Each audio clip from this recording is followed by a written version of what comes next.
Halo, balik lagi ke channel Sapa 17. Kali ini hari apa nih? Hari Senin ya, tanggal 26. Jam berapa nih? Kita lihat dulu. Sekitar jam 12-an ya.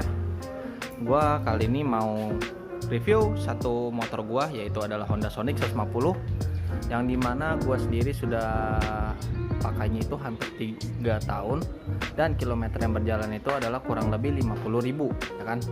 Nah, untuk kondisi motornya nih yang ada di belakang ini ya. Oke, jadi nanti gua akan coba review semaksimal mungkin. Kalian nanti bisa komentar lah di channel gua, apa ada yang kurang nanti dari suara mesin atau gimana. Oke, pantangin terus, jangan kemana-mana. Kalau kalian mau buat ngopi, mau beli rokok, silahkan, nggak ada yang larang. Oke, stay tune. Nah, jadi ini motor Sonic gue yang keluaran tahun 2018 ya. Kondisinya seperti ini nih, sesuai video ya. Tuh, kalian bisa lihat sendiri nih. Semuanya full spek standar, nggak ada yang dirubah. Gua bukan kaum ngabers yang dimana dibikin trondol dan knalpotnya racing ya kan. Jadi gue cuman ganti ini doang nih, selang rem nih ya, selang rem, terus sama master rem belakang ya, sama gue pasang bracket box. Jadi gue bukan kaum ngabers, kaum santai. Kalau dulu sih iya, gue pakai knalpot racing tapi bukan tim trondol ya. Ya nggak cuy? Yoi nggak? Wih, mantap kan? Aduh. Nah, jadi gue mau review Sonic gue ini, yang dimana katanya bukan mak karbol coy ya kan, yang dimana katanya nih setelah pemakaian 2 tahun atau 2 tahun lewat itu mesinnya katanya bermasalah, dan nih di bagian radiatornya ini ya katanya tuh suka jebol. Nah, gue juga nggak tahu nih bener apa enggak. Terus di bagian nih keteng tuh bunyi tuk tuk tuk tuk tuk. Nah, tuh katanya masalah banget, sering di sekelasnya Honda Sonic, CBR 150 yang baru, CB 150 dan Supra GTR 150 ya. Jadi akan gue perjelas satu persatu ya, mulai dari bagian mesin. Di bagian mesin sendiri ini kan takaran olinya itu kan 1,2 liter ya. Nah, dianjurkan oleh dari Honda itu memang 1,2, tapi kalau kalian untuk pemakaian yang sekelas 1 liter itu bagi gua sendiri tidak disarankan untuk dipakai harian. Kenapa? Bagian dalamnya itu pasti akan jebol ya kan, maksudnya lebih cepat aus gitu, daripada kalian tuh apa ya, lebih awet sih untuk gua tuh pakai yang 1,2 liter ya kan. Terus dari bagian dalamnya itu juga nanti kalau misalkan kalian nih yang pakai cuman oli 1 liter, itu efek untuk jangka apa ya, kalau gue bilang sih untuk jangka pendeknya tuh lebih cepat habis dalamnya gitu daripada yang 1,2. Maka dari itu kalau bisa dari kalian nih, kalau emang motornya maksudnya mau larinya cepet, gue saranin mendingan pakai olinya tuh 1,1 liter aja, nggak usah 1,2. 1,1 itu gue pakai ya, jadi gue dari udah beberapa bulan lalu lah, atau enggak hampir setahun itu gue pakai oli Ipon terus yang R4000. Nah, itu di harga 165. Untuk pemakaiannya sendiri gue bikin takarannya 1,1 liter, jadi gue nggak bikin 1,2 karena gue untuk mengejar speed ya. Nah, kalau misalkan gue kan tipikal orang yang dimana gue udah bosan nih, maksudnya gue bosan ngebut mulu nih, jadi gue pengennya standar nyantai aja ya, gue bikin 1,2. jadi mana sih, nggak apa ya, aman lah pokoknya, nggak ada masalah ya gitu. Nah, dalamannya tuh apa aja sih nih? Yang pertama mungkin dari bagian keteng nih. Bagian keteng itu beserta gearnya nih yang di sini sama rantainya tuh pasti cepat lebih aus. Terus bisa juga dari noken asnya. Noken asnya kan di dalam sini nih, di dalam head ini nih, itu pasti bisa lebih cepat aus kalau kalian pakai oli yang 1 liter, karena mesin ini kan bentuknya kayak apa sih, ke atas gitu, agak miring. Jadi untuk semprotan olinya mungkin agak kurang ya kalau dari bawaan, cuman gue nggak tahu karena gue belum pernah mengalami kendala di motor ini, jadi so far aman-aman aja. Nah terus juga pasti kalau misalkan kalian pakai yang 1 liter itu sehernya mungkin atau enggak gimana pasti akan kayak gimana, jadi bunyi kayak kasar, tok tok tok tok tok gitu. Makanya gue tidak menyarankan untuk kalian pakai oli yang 1 liter. Gue menyarankan kalian untuk pakai di oli dengan takaran 1,1 atau 1,2 liter. Jadi misalkan nih kalian pakai gue ambil contoh ya, ini bukan endorse. Gue ambil contoh kalian pakai oli Ipon R4000, kan satu botolnya harganya kan 165. Jadi kalian mesti beli 2 botol. Nggak apa-apa lah kalian ibaratnya keluar 300 lebih, dengan catatan ya itu oli emang untuk pribadi gue emang sangat bagus gitu. Jadi oli itu bukan main-main. Nah kalau misalkan kalian nih, menurut kalian kemahalan dengan kalian mengeluarkan 300 lebih, 3,5 lah, taruh 350.000 itu tiap sebulan atau sebulan setengah atau 2 bulan kalian merasa keberatan, kalian bisa menggunakan oli Shell AX7 yang 1 liter, tapi kalian mesti beli 2 botol, jangan beli 1 botol. Kalau kalian beli 1 botol sama aja, nanti tetap hancur lagi mesinnya ya kan. Shell AX7 itu kurang lebih 50.000 sampai 60.000. Cocok kah? Ibaratnya kalian keluarin 120.000 untuk sebulan sekali, sebulan setengah masih wajar ya kan. Jadi nggak terlalu mahal untuk kalian yang duitnya pas-pasan.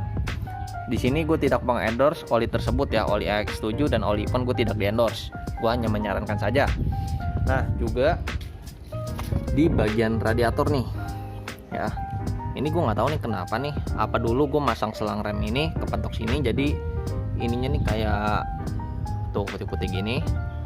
Nah untuk cairan radiator sendiri gue menggunakan Ipon punya Ipon radiator ya, itu gue ganti 6 bulan atau 3 bulan tergantung pemakaian sih, karena gue ini kan motor harian ya, jadi gue jalan terus nih, gue ngambil barang, gue nganter barang atau gue kemana gitu, jadi gue harus rutin. Jangan sampai misalkan nih kalian udah pergi jauh, udah warawiri ya kan, tunggu setahun nih baru ganti, wah wassalam deh kalau kayak gitu ya kan. Jadi air radiator tuh tetap mesti puter terus, jangan sampai kalian telat gitu. Habis itu kalau tadi kan udah habis bahas radiator nih kan, nih ini untuk penampungannya nih kalian tetap bikin full aja ya. Kalau misalkan nih cuman segini lah, nggak usah full banget, itu juga nggak masalah sih. Jadi biar di dalam ininya tuh nih, mana sih, kelihatan nggak? Nah nih di sininya tuh juga tetap terjaga, jadi nggak ada kosongnya gitu.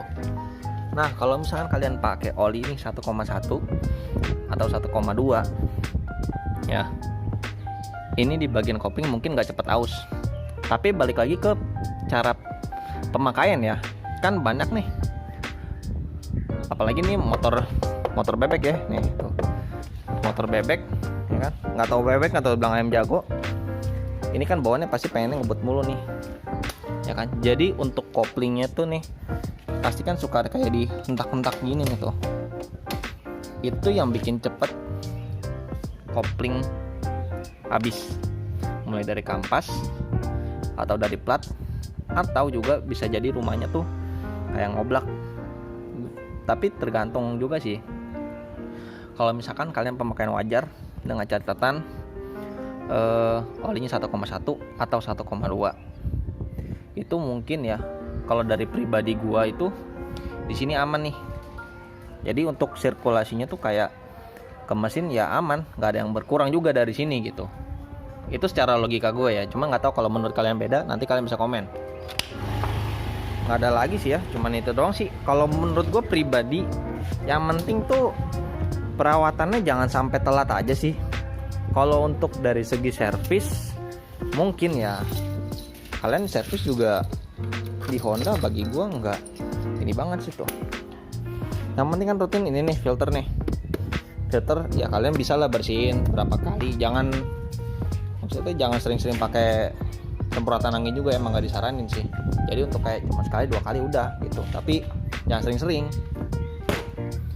Servis itu menurut gue ya lu kalau emang apalagi kan ini injeksi ya, bukan karbu.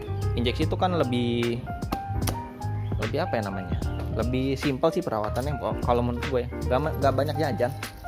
Yang penting bensinnya jangan pertalit. Gua saranin bensin jangan pertalit, dan bensin kalau bisa itu pakai Pertamax, minimal tuh Pertamax. Karena kenapa?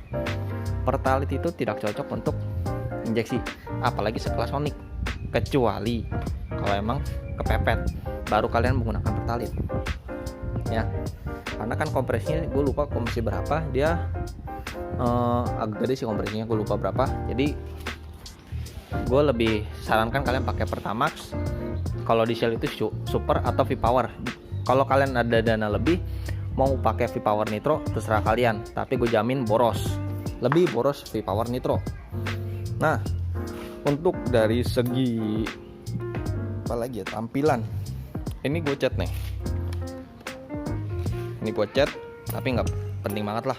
Kan yang penting kan cuma dari mesin gue udah bahas, sama radiator juga, terus sama takaran oli yang baik. Untuk Sonic itu kayak gimana tadi gue udah jelasin juga. Gearnya gue pakai Triple S ukuran 428. Ukuran 428. Bener gak sih? Oh iya bener. Rantainya 428 sama ini. Rantai sama gear pokoknya total 428. Ukuran gearnya 42. Depannya gue lupa, depannya 15 atau 14 gitu. Rantainya HSBT. Untuk pemakaian harian sih awet. Terus apa lagi ya? Aksesoris yang gue pakai ya cuman ini doang. Nih, selang rem TDR ya. TDR depan sama belakang. Ini dua-duanya kepanjangan nih. Salah beli gue. Terus sama ini klaksonella yang kayak mobil ya, bukan yang keong. Terus sama alarm craft immobilizer nih. Tuh. Ini gue pakai punya R15. Jadi di dalamnya rubah kabel lagi. Mungkin itu aja sih, nggak ada lagi. Apa? Stangnya Olin Scout duluan lah yang pakai lah ya. Nah, mungkin dari gua segitu dulu aja reviewnya. Kalau misalkan nanti ada yang kayak kurang atau gimana, kalian bisa komentar di kolom komentar ya, jangan di tempat lain. Kalau komentar tuh kasih yang positif, jangan negatif mulu ya kan. Ini kita saling membangun channel tuh yang dimana isinya edukasi, jangan saling menghujat. Nah, canda guys, jangan dibawa pusing, jangan dibawa emosi lah. Kita tuh santai aja. Oke, mari kita dengar dulu suara mesinnya sebelum closing ya kan. Bukan Mak Karbol, kau Mak Karbol mulu nontonnya. Ini pelakunya tuh, pelaku Mak Karbol tuh ya kan.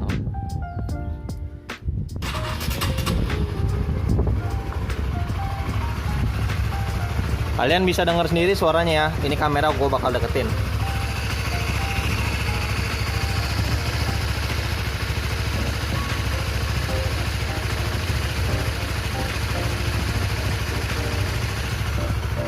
RPM akan gue naikin sekitar di 3000 atau 4000. Kalian nanti dengar sendiri suaranya.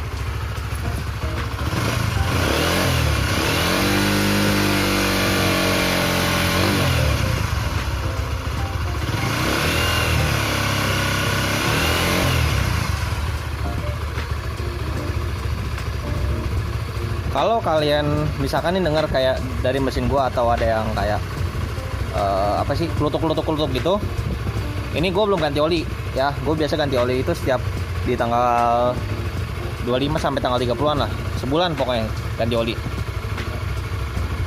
Ini gua karena belum ganti oli jadi mesinnya agak sedikit kasar, tapi sisanya udah nggak ada yang kasar lagi. Oke, itu dulu aja ya. Tuh. Jadi kalian bisa menilai sendiri mesin dari gua kayak gimana, karena gue bukan kaum ngabers, bukan kaum trondol yang dimana gue suka kebut-kebutan. Gue tipikal orang dengan yang santai. Oke, jadi tetap jaga kesehatan. Kalau emang gak penting banget, jangan keluar rumah. Stay safe and God bless you. Bye bye.